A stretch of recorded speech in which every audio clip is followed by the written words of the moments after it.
Je vous ai préparé un tutoriel sur NordVPN complet pour presque toutes les applications de NordVPN. Windows, Mac, mobile et même les extensions de navigateur, je vais tout couvrir. Si vous avez déjà l'application NordVPN, vous pouvez utiliser les timestamps qui sont sous la vidéo pour aller directement au tutoriel qui concerne votre appareil. Si ce n'est pas le cas, commençons par le début. Pour apprendre à configurer NordVPN, il faut d'abord choisir un plan. En principe, vous avez le choix entre trois options, standard, plus et complet. Standard, c'est l'option de base. L'option plus ajoute le gestionnaire de mots de passe, NordPass, tandis que l'option complète contient également NordLocker pour le stockage chiffré de vos fichiers. Il s'agit de deux applications distinctes. Donc honnêtement, si vous n'avez besoin que d'un VPN, l'offre standard est plus que suffisante. Gardez à l'esprit que quel que soit le plan que vous choisissez, vous pouvez obtenir une réduction significative grâce aux liens qui figurent dans la description ou dans les commentaires. Je les mets toujours à jour avec les dernières et les plus grosses des réductions. Bon, une fois que vous avez choisi votre plan, complétez le processus d'inscription. C'est très simple, il suffit d'indiquer quelques informations de base et de payer. Ensuite, vous pouvez facilement télécharger l'application dont vous avez besoin depuis le site web. Cependant, si vous avez besoin de NordVPN sur votre mobile ou votre Smart TV, vous pouvez l'obtenir via l'App Store qui est dédié. Je ne ferai pas de tutoriel NordVPN pour les Smart TV dans cette vidéo, mais si vous en avez besoin, dites-le moi dans les commentaires, je m'en occuperai plus tard. Pour l'instant, commençons par un tutoriel sur NordVPN pour Windows. Alors, les utilisateurs de Windows bénéficient de la version la plus riche en fonctionnalités que vous pouvez obtenir directement sur le site web de NordVPN. L'installation est assez rapide, il suffit de cliquer sur quelques boutons ou vous autorisez la dite installation. Et ensuite, vous devrez vous connecter. Ça va ouvrir une fenêtre de navigateur et ça, c'est tout à fait normal. Une fois que vous aurez entré vos identifiants, vous serez renvoyé directement vers l'application. Vous pouvez ensuite activer les paramètres recommandés et si vous ne savez pas à quoi ils correspondent, je vais vous le montrer plus tard. Pour l'instant, vous pouvez passer cette étape et ouvrir le tableau de bord principal. Ici, vous verrez cette grande carte géographique que j'ai déjà mentionnée dans tous mes avis sur NordVPN. Il y a également une liste déroulante pour les serveurs sur le côté et une barre d'outils avec des icônes qui représentent certaines fonctionnalités. La première chose que vous devez savoir ici, c'est comment vous connecter à un serveur VPN, bien entendu. Si vous êtes débutant, réfléchissez pas trop, utilisez le bouton de connexion rapide qui est juste ici. Il vous connectera au serveur le plus proche et le plus rapide. Et voilà, vous êtes maintenant sous le dôme de la protection VPN. Si vous souhaitez choisir vous-même un serveur, vous avez le choix entre plus de 5800 serveurs à l'heure actuelle répartis dans 60 pays. Alors supposons que je veuille me connecter au Canada. Je peux le chercher dans la liste des pays ou je peux utiliser la barre de recherche. Mais en général, moi, je préfère utiliser la carte pour le trouver. Je trouve ça plus marrant. Quelle que soit l'option choisie, un simple clic sur le pays et vous voilà dans un tout autre endroit. Virtuellement, bien entendu. Du moins jusqu'à ce que NordVPN invente la téléportation. Une fois que vous aurez utilisé l'application de NordVPN plusieurs fois, vous verrez également vos connexions récentes ici afin que vous puissiez les utiliser pour un accès rapide la prochaine fois. Quoi qu'il en soit, vous pouvez voir ici l'état actuel du VPN. Vous pouvez mettre la connexion en pause, y mettre fin avec le bouton off ou utiliser cette icône pour vous reconnecter au même pays mais à un serveur différent. Vous voyez, le numéro du serveur a changé. Cependant, avant de pouvoir utiliser pleinement NordVPN, vous devez savoir comment utiliser les paramètres et les fonctionnalités de NordVPN. Les paramètres, ils sont accessibles via l'icône de roue dentée, là dans le coin gauche, c'est l'icône normale pour les paramètres, et il y a quelques catégories ici. En commençant par les paramètres généraux, la plupart des réglages ici sont laissés à la discrétion des utilisateurs, comme le fait d'avoir l'application en mode sombre, ce que je vais faire tout de suite, merci beaucoup pour mes yeux. Et maintenant que mes yeux, ils peuvent faire une pause, passons en revue les autres. Il y a l'option pour lancer l'application au démarrage qui fait exactement ce qu'elle dit. D'ailleurs, pour être honnête, la plupart des choses ici sont très explicites et il y a du coup peu d'infos sur ce qu'elles font, à l'exception des diagnostics. Mais vous n'en aurez pas besoin ou alors que si quelque chose dans l'application ne fonctionne pas comme prévu. Et enfin, il y a le bouton optionnel des processus en arrière-plan. Cependant, si vous le désactivez, la plupart des fonctionnalités de l'application deviendront inutiles, du kill switch à la connexion VPN lorsque vous fermez l'application. Alors, je vous conseille de le garder activé. Pour moi, la prochaine série de paramètres est beaucoup plus importante, c'est ici que vous trouverez le protocole VPN. C'est essentiellement ce qui alimente et ce qui protège votre connexion VPN. Je vous recommande de le laisser en mode automatique afin que l'application puisse s'adapter à votre réseau et à vos besoins. Ou alors, vous pouvez choisir NordLynx, il vous donnera la meilleure performance VPN, puisque passer par un serveur VPN est une étape supplémentaire. Il y aura une baisse de votre vitesse internet d'origine, quoi qu'il arrive, mais NordLynx la rend aussi minime que possible. C'est presque insensible. Vient ensuite la fonction de connexion automatique. C'est un must pour moi car j'utilise souvent des réseaux publics et il n'y a aucune garantie quant à leur sécurité. Vous pouvez spécifier quand vous voulez que NordVPN se connecte automatiquement, mais si vous laissez tomber cette option, vous pouvez aussi choisir exactement à quel serveur vous connectez. Par exemple, si vous regardez souvent des émissions sur BBC iPlayer, vous pouvez choisir un serveur britannique ici. Et vous remarquerez que j'ai également ajouté quelques serveurs de confiance ici, car je n'ai pas vraiment besoin d'un VPN 24 heures sur 24. En dessous, en utilisant connexion rapide au lancement de l'application, vous pouvez choisir de lancer la connexion VPN dès que vous ouvrez l'application. Cette option s'associe parfaitement à l'option lancer au démarrage dans les paramètres généraux, parce que ça protège ainsi votre réseau dès que vous allumez votre PC. Cependant, pour une protection fiable et continue, vous aurez également besoin du kill switch, et on va en parler dans une minute. Juste avant ça, à propos de ce dernier trio de paramètres. Ils sont destinés à des cas d'utilisation très spécifiques, mais je me ferai un plaisir de vous en parler dans les commentaires. N'hésitez pas à me demander si vous avez besoin. Alors quoi qu'il en soit, parlons du kill switch. Ce n'est pas un bouton d'apocalypse, non, c'est bien un peu le cas quand même, mais à plus petite échelle. Cette fonction, elle va en fait couper la connexion Internet sur votre appareil ou quitter les applications sélectionnées dans le cas où votre connexion VPN plante. Ainsi, vous serez protégé contre les fuites d'IP. Vous pouvez choisir le type de kill switch que vous souhaitez, mais assurez-vous d'en choisir un car il est essentiel si vous voulez être correctement protégé. Ensuite, nous avons le split tunneling. Alors, j'ai tout supprimé pour pouvoir vous montrer comment ça fonctionne, mais en gros, vous pouvez choisir de désactiver la connexion VPN pour certaines applications ou de l'activer pour d'autres. Je n'ai pas besoin de Spotify, par exemple, pour utiliser ma connexion VPN. Donc je peux l'ajouter à la liste. Juste un conseil, ayez l'application que vous voulez sélectionner ouverte. Sinon, vous devrez parcourir les fichiers du programme et ça peut être un peu déroutant. Le reste des paramètres se résume à des informations de base sur votre profil et votre abonnement, ainsi qu'un shameless plug de Nord Security sur ces autres applications. Bon après, je juge pas, moi je ferai sans doute la même à leur place. Alors, l'installation est terminée, parlons maintenant des fonctionnalités. J'ai sauté toute la section des serveurs spécialisés lorsque j'ai parlé du tableau de bord, alors parlons-en maintenant. Ils sont destinés à des scénarios très spécifiques et la plupart d'entre vous n'ont jamais besoin de les utiliser. Mais pour ceux qui en auront besoin, on a le serveur IP dédié qui vous permet d'obtenir une adresse IP personnelle dans un pays donné. N'oubliez pas qu'il s'agit d'une fonction que vous devez payer en supplément. Ensuite, on a les serveurs VPN doubles qui vont ajouter un serveur VPN supplémentaire à votre connexion, vous donnant ainsi une couche supplémentaire de sécurité. Quant à eux, les serveurs Onion over VPN vont plus loin en introduisant le réseau Tor, ce qui signifie que votre trafic va passer par plusieurs serveurs distants avant d'arriver à destination. C'est très sécurisé, mais c'est aussi très lent, c'est un peu comme jouer au ping-pong au ralenti. Enfin, les serveurs offusqués sont destinés à ceux qui luttent contre la censure, mais peu importe qu'il s'agisse de restrictions gouvernementales ou de sites web bloqués à l'école ou au bureau d'ailleurs. Ceci étant dit, passons à la barre des tâches. C'est là que j'accède à la fonction protection anti-menace. Il y a toute une liste de choses que cette fonction peut faire, depuis le blocage des publicités jusqu'à la capture des fichiers malveillants lorsque vous les téléchargez. C'est en quelque sorte un mini antivirus et un bloqueur de publicité en un seul et même outil. Et la seule chose que vous devez faire pour l'utiliser, c'est de l'activer. Ensuite, vous pouvez voir quelques paramètres s'ouvrir ou vous pouvez spécifier exactement ce que vous voulez que la protection anti-menace fasse. L'icône suivante, c'est celle de MeshNet. Alors ça permet de créer des connexions à distance sécurisées, ce qui est utile à bien des égards. De l'accès à des fichiers à distance, à des choses telles que des parties en réseau local. Ça fonctionne en reliant les appareils et en chiffrant cette connexion entre eux. Cependant, vous n'avez même pas besoin d'un abonnement VPN pour l'utiliser, parce que c'est totalement gratuit. Et si vous êtes intéressé, je peux faire une vidéo à part entière sur le sujet. Assurez-vous simplement de liker la vidéo et de vous abonner à la chaîne en échange. En descendant dans la liste des icônes, on trouve ensuite Dark Web Monitor. En gros, cette fonction surveille les fuites de données liées à votre compte. Si une fuite se produit, il vous alertera immédiatement. Plus bas, on a la fenêtre d'aide du service client.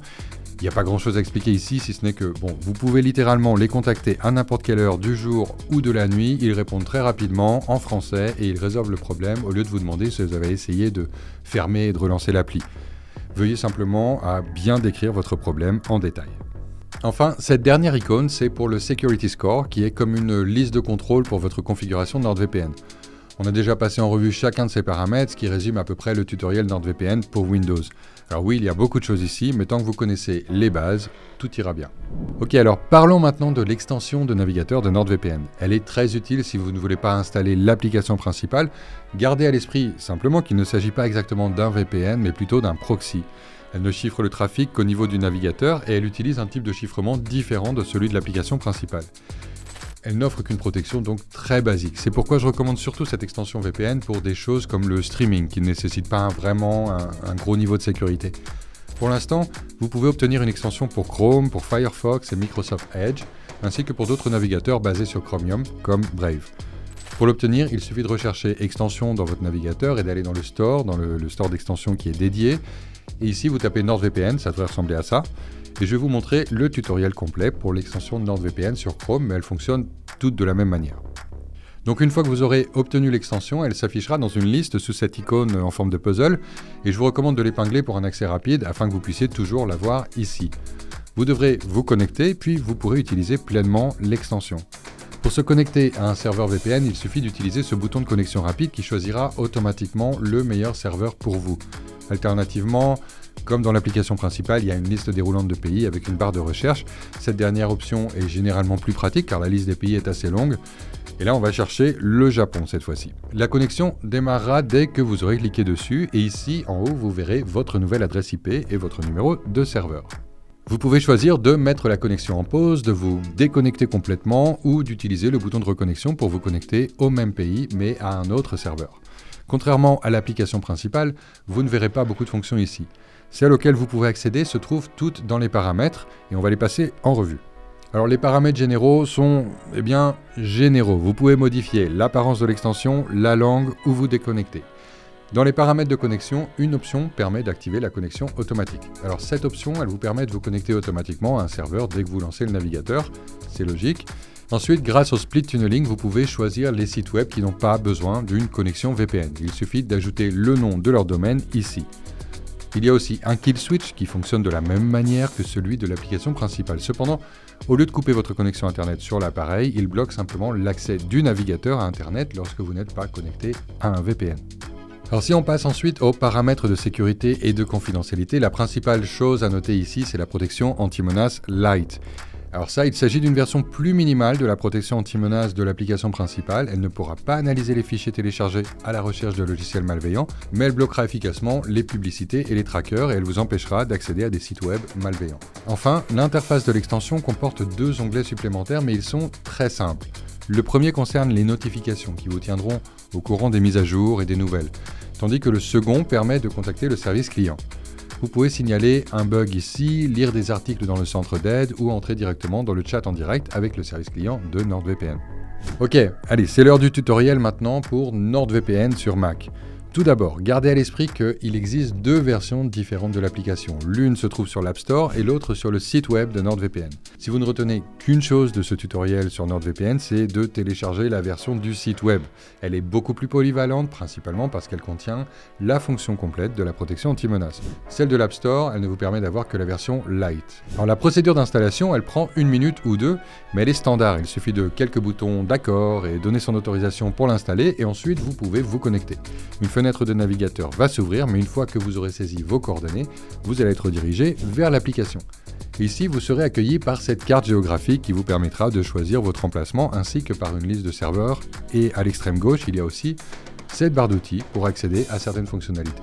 Mais on va y revenir plus tard. Tout d'abord, passons en revue les bases de l'utilisation au quotidien. Alors comme pour la version Windows, il existe plusieurs façons d'établir une connexion avec un serveur. La plus simple consiste à utiliser le bouton connexion rapide qui choisira automatiquement l'emplacement le plus proche et le plus rapide. Pour choisir un emplacement spécifique, vous pouvez A. Utiliser la carte pour trouver l'emplacement, B. Parcourir la liste des pays ou C. Vous pouvez utiliser la barre de recherche, à vous de choisir. Et à vous de choisir la méthode qui vous convient le mieux, mais un simple clic sur l'emplacement choisi vous connectera au serveur. Et voilà, vous êtes maintenant sous la protection d'un VPN. Alors vous pouvez voir l'état de la connexion en haut de la page, ainsi que le nom et le numéro de serveur. Ce petit bouton vous permet de mettre la connexion en pause ou vous pouvez l'arrêter avec le bouton déconnecter ici. Par ailleurs, cet onglet récent sur le côté affichera vos derniers emplacements utilisés, ce qui vous permettra d'y accéder très rapidement. En dessous, il y a la section Presets. Bon, vous pouvez utiliser 3 pré-réglages existants, mais je vous suggère d'en créer un vous-même en fait. Par exemple, j'utilise souvent le iPlayer de la BBC, qui n'est accessible que via un serveur britannique. On va donc créer un pré-réglage pour ce service. Donc vous allez sur l'icône correspondante dans la barre d'outils et vous cliquez pour ajouter un nouveau pré-réglage. Nommez-le, choisissez le protocole et le pays, ici le Royaume-Uni. J'aime aussi ajouter le lien vers le site web dont j'ai besoin ici. Je vous expliquerai pourquoi dans une seconde. Ensuite, on sauvegarde tout ça et une fois que nous serons revenus au tableau de bord principal, le voici. Une fois que j'ai cliqué dessus, la connexion est automatiquement établie, mais si je clique sur cette petite icône ici, le site web est également lancé, et ça c'est plutôt sympa. Maintenant, si vous faites défiler la liste des pays, vous remarquerez également les serveurs spécialisés. Comme je l'ai déjà dit dans un tutoriel NordVPN pour Windows, ces serveurs sont destinés à des utilisateurs très spécifiques, principalement les personnes qui sont vraiment soucieuses de leur vie privée. Ensuite, vous avez WVPN et Onion over VPN qui ajoutent des étapes supplémentaires à votre connexion VPN, ce qui la rend beaucoup plus lente. Mais ça garantit également un anonymat maximal. Les serveurs P2P, quant à eux, s'adressent plus particulièrement aux amateurs de torrent car ils sont optimisés pour les transferts de fichiers. Et enfin, si vous changez le protocole pour choisir OpenVPN, vous verrez également des serveurs obfusqués. Ceux-ci sont parfaits pour contourner toutes sortes de restrictions de réseau. Allez, on continue. Cette icône en forme de roue dentée dans le coin inférieur gauche, elle vous permet d'ouvrir les paramètres. Si vous comparez avec Windows, la structure est un petit peu différente. Dans les paramètres généraux, vous pouvez choisir de lancer l'application au démarrage. Mais c'est également là que vous pouvez sélectionner le protocole de tunneling. En général, il est automatique. Si vous voulez en choisir un en particulier, comme je l'ai déjà dit, NordLynx, c'est le plus rapide. Les autres paramètres de cette section ne sont pas très pertinents pour l'utilisation générale de NordVPN. En fait, ils sont assez explicites avec peu de descriptions sur leurs fonctions. Ensuite, on a une section entière dédiée à l'autoconnexion. Et ici, vous pouvez choisir que NordVPN se connecte automatiquement lorsqu'il détecte un réseau qui ne serait pas fiable. Et en fait, il s'agit de tous les réseaux, à part ceux que vous ajoutez à la liste des réseaux de confiance. Je trouve ça particulièrement utile quand je travaille dans des cafés ou dans des lieux publics. Comme ça, j'ai pas besoin d'activer mon VPN pour protéger mes données, l'application le fait pour moi. Ensuite, il y a le bouton Kill Switch. Alors dans cette version, il est basé sur les applications, ce qui signifie que si quelque chose se passe mal avec votre connexion VPN, il ne va pas couper Internet pour l'ensemble de l'appareil, mais seulement pour les applications sélectionnées.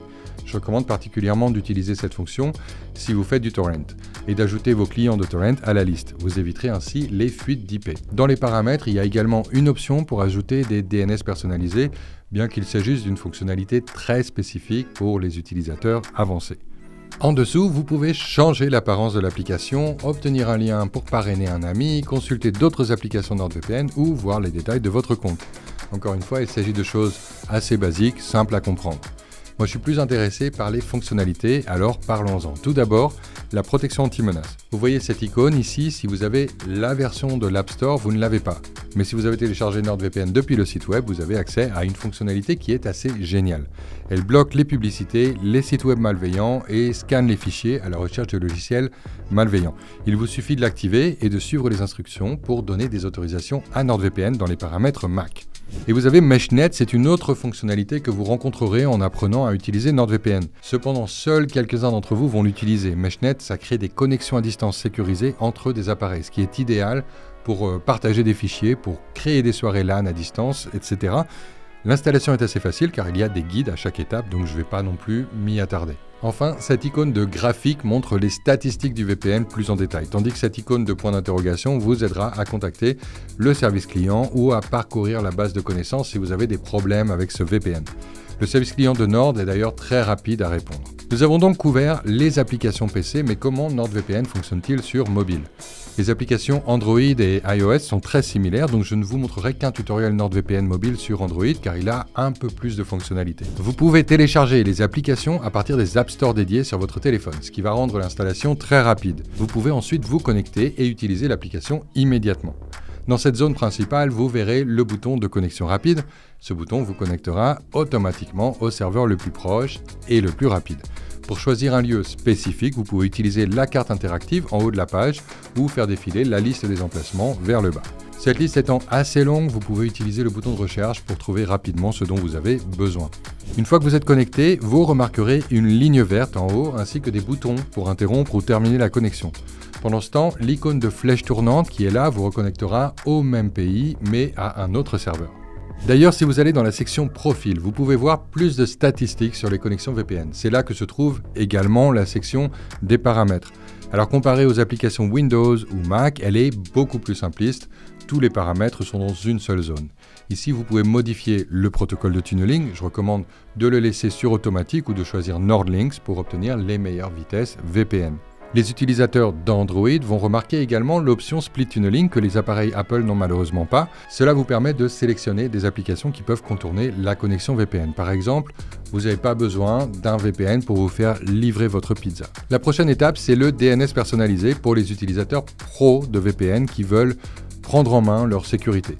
Alors je ne l'utilise pas vraiment, je peux parier que vous n'allez pas l'utiliser beaucoup non plus. Même si vous êtes curieux, laissez un commentaire ci-dessous et on verra ce qu'on peut faire. Local Network Discovery peut sembler tout aussi compliqué, mais en fait, je recommande de l'activer si vous utilisez votre téléphone pour vous connecter à des Smart TV ou à d'autres appareils.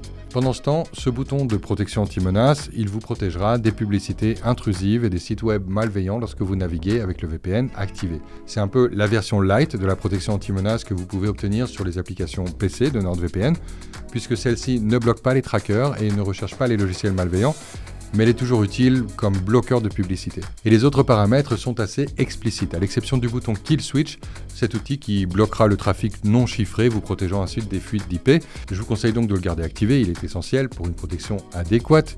Et il en existe quelques autres en dehors des paramètres, comme ce dossier de serveur spécialisé. Pour être tout à fait honnête, moi j'y touche rarement sur mon téléphone portable. La plupart d'entre eux sont destinés à atteindre un très haut niveau d'anonymat, et le P2P c'est pour le torrenting bien sûr. Et je ne télécharge pas vraiment sur mon téléphone. Si vous en avez besoin, cependant, gardez à l'esprit que vous ne pourrez les voir que si vous changez le protocole pour OpenVPN. J'utilise pas non plus MeshNet sur mon téléphone, mais vous pouvez également y accéder via l'application mobile NordVPN. Si vous voulez en savoir plus, revenez en arrière dans les sections Windows ou Mac, on en parle plus en détail. Il y a quelques autres fonctionnalités dans la section Profil, et c'est quelque chose que j'apprécie si vous activez l'outil de connexion automatique. Il va établir automatiquement une connexion VPN sur le type de réseau sélectionné.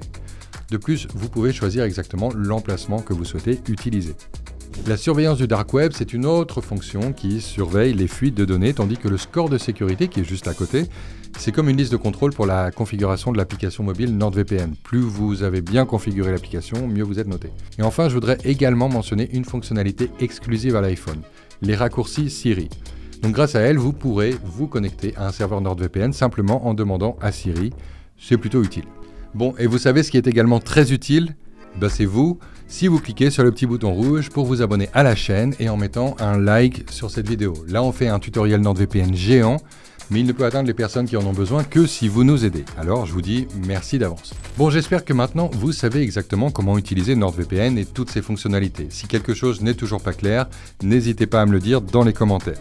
Et si vous n'envisagez que maintenant de vous procurer NordVPN, consultez les plus grosses réductions en cliquant sur les liens qui sont dans la description ci-dessous. Je vous dis à bientôt, bonne lecture.